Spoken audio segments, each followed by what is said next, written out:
أعوذ بالله من الشيطان الرجيم. بسم الله الرحمن الرحيم.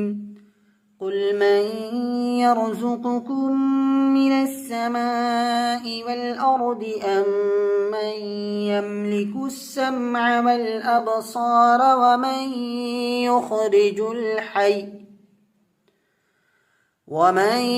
يخرج الحي من الميت ويخرج الميت من الحي ومن يدبر الأمر فسيقولون الله فقل أفلا تتقون.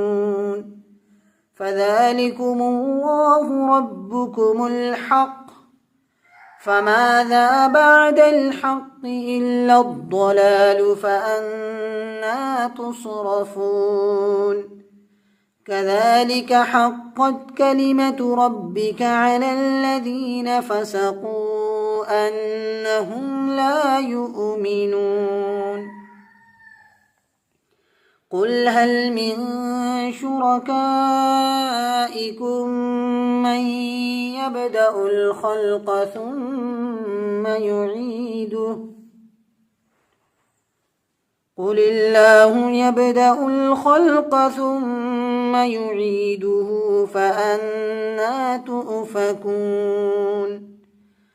قل هل من شركائكم من يهدي إلى الحق قل الله يهدي للحق أفمن يهدي إلى الحق أحق أن يتبع أمن لا يهدي إلا أن يهدى فما لكم كيف تحكمون.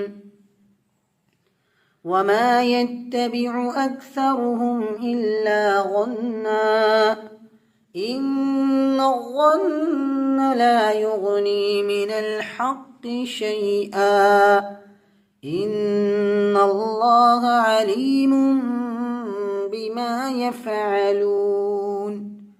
وما كان هذا القرآن أن يفترى من دون الله ولكن تصديق الذي بين يديه وتفصيل الكتاب لا ريب فيه من رب العالمين. أم يقولون افتراه قل فأتوا بسورة مثله وادعوا من استطعتم من دون الله إن كنتم صادقين.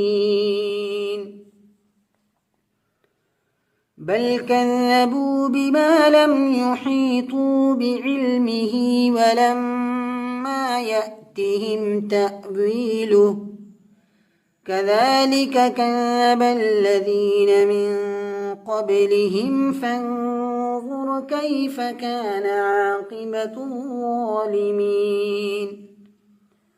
ومنهم من يؤمن به ومنهم من لا يؤمن به وربك أعلم بالمفسدين. صدق الله العظيم.